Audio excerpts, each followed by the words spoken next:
Pakistan decides to play. As such, there are a plethora of political and military risks associated with the suspension of aid because of the inability and lack of willingness on Pakistan's part that will result. So because suspending assistance to Pakistan will hinder our efforts in the Middle East by disrupting supply lines and decreasing cooperation, we urge a calm back. Great speech. Do you mind if I ask the first question? Absolutely. All right, 1 second. There you go. Okay, so why do we lose the supply lines forever if we only suspend aid temporarily? Okay, what this point is basically getting towards is that we're not necessarily saying that we're losing supply lines forever. However, rather the fact that the only other options while these supply lines are suspended is using a very costly airlift or the Northern Distribution Network that hinders our efforts in the Middle East because of inefficient transportation. Okay, thank you, I understand. Do you have a question? Yeah, now we're looking towards your contention talking about how it's going to increase nuclear proliferation. Where do you draw the explicit link between United States aid and all of these harms that you claim? I'm sorry, but you must be mistaken. We never explicitly say that there's an increase in proliferation. However, what we are saying is that within the status quo, i.e. what is currently happening now, Pakistan is already proliferating. So we're not saying that it's going to increase. However, we're saying that we need to stop it now because proliferation is obviously bad. So if there's no increase in proliferation, then where's the threat? The fact that proliferation occurs. See, proliferation is the active building of nuclear weapons. Well, so if proliferation is occurring, wouldn't you say that's increasing nuclear weapons? Well, no, see, proliferation is kind of like the change in it. It's not, like, they are building more nuclear weapons. More importantly, let's go further down the floor where we talked about how it's the United States' obligation to prevent full-scale all-out war on an international scale. Yes. Why exactly, or where's the warrant as to why this is specific to the United States obligation and not the international community? Well, you see in Taylor 2001 and Ebel in 2002, it specifically states because the United States is a hegemonic power with nuclear capabilities and is also a nuclear hegemonic power, that it's clearly our obligation. So what about nations such as Russia? Well, that's fine. Russia has the ability to nuclear weapons, but currently they aren't exactly relevant because they aren't providing aid to Pakistan. However, wouldn't you agree that Russia is one of the main factors, especially when it comes to the amount of nuclear armaments within unstable regions? That's great. And if Russia wants to help us stop Pakistan from building nuclear weapons, then I would love to see that. However, currently the United States has the ability to withdraw aid, which actually allows us to push Pakistan to sign a non-nuclear proliferation treaty. Now, how likely are nuclear impacts to occur?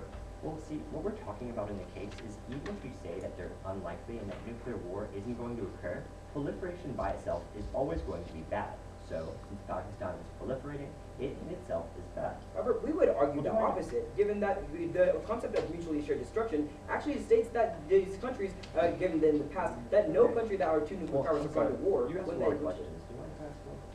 Oh, sure, that's absolutely fine. But as long as we understand that mutually assured destruction is relevant. Okay.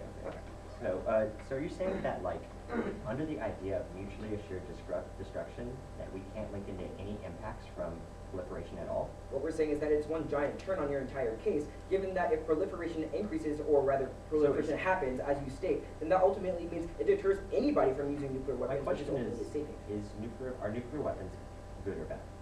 Actually, what we're arguing is that when the people who are regional powers have them, it's actually a deterrent, which makes them good. Okay, thank you. We'll be using crabs over tomorrow.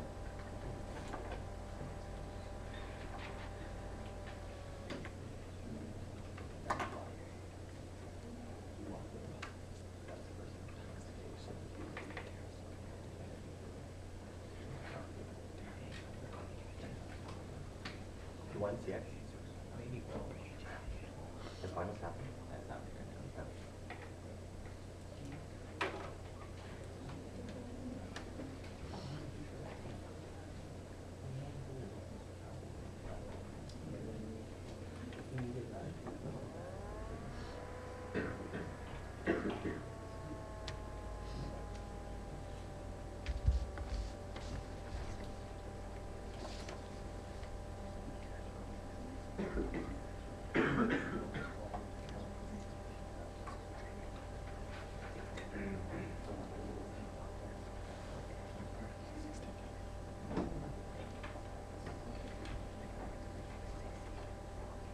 That 104.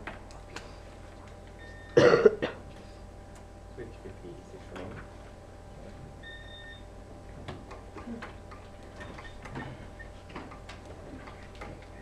As a brief roadmap, it's going to be very simple, attacking the con. Is everybody ready?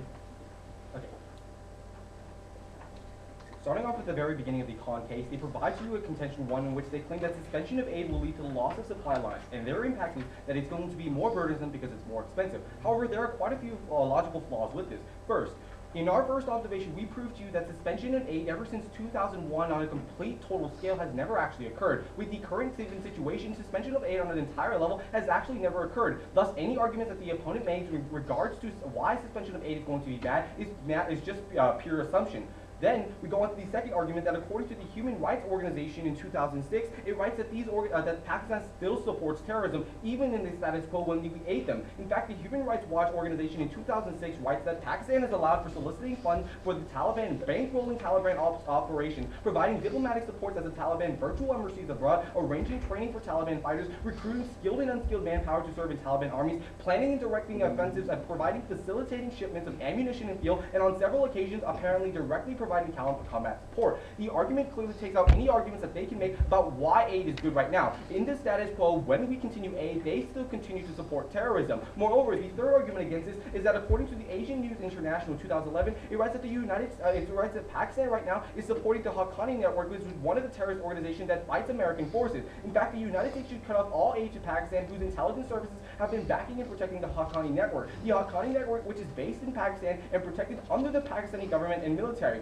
Although the Pakistani government might cooperate on the United States with just 24 captures of killing of Al-Qaeda every year, its protection of forces that are killing American forces daily are always going to outweigh. Moreover, even if you don't buy these arguments, the fourth reason to take this argument is because you're going to de-link it. According to Foreign Affairs magazine in 2011, it writes that there is no evidence that economic development changes attitudes towards violent militant groups, or even that the poor whose attitudes are problematic. A number of scholars have found that people who join terrorist groups are predominantly from middle class, and these scholars suggest that differences in incomes and education do not explain variation in support for suicide bombing and other forms of violence. Therefore, aid is not directly correlated with decreased amount of terrorism, no matter what assumptions the pro might make. Furthermore, the fifth argument against this is that if you don't want to listen to the four arguments I placed against this, you're going to have to outweigh the impacts. If you find that their argument is true, the overall impact they have is that we're going to be spending more money. However, that's not going to be anything when we show you that in our second contention, 35,000 Pakistani individuals are dying because of increased U.S. intervention, that a nuclear threat to the international community is going to outweigh even $1 billion more in the United States. They don't provide to you why spending the United States aid or why spending the United States money or spending more to fight the war on terror is going to be a bad thing, thus proving to you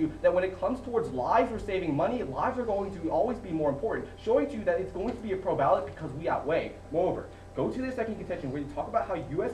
cutting of aid will make them less willing to work against the United States against terrorism. Again, they're still making assumptions that suspension of aid will lead to this impact, and this impact. However, because of the current given conditions, we have actually never cut aid in its entirety. They can't make this assumption. Moreover, we show to you that we're going to fulfill an obligation which is going to be prior to any benefits that they have. Although aid might provide some small benefits or some type of cooperation, insofar as 1, Pakistan continues to proliferate nuclear weapons, 2, refuse to sign a nuclear proliferation treaty, 3, still supports and shelters terrorists, 4, still poses a threat to the international community, it's our obligation to suspend aid, even if we have to spend a little bit more money. Finally, they're going to try to ask us in the next speech why nuclear war is going to happen, what's the probability, and how can we solve it. But remember, obligation is going to always exist outside of solvency. The same reason on why firefighters jump into a burning building. Although they realize that there's not going to be 100% success, they have an obligation to do so. Insofar as we prove to you that right now they pose a threat to the international community. We don't know if suspending aid will be 100% effective, but it's our obligation. We did it with North Korea, we did it with Iran. Although it didn't work, it proves to our obligation. Sure, Russia could help us, that'd be fine and dandy. But insofar as we prove to you that right now aid is doing nothing, and 2, we have to suspend aid, it's our obligation, it's a pro ballot. Take a little bit of time.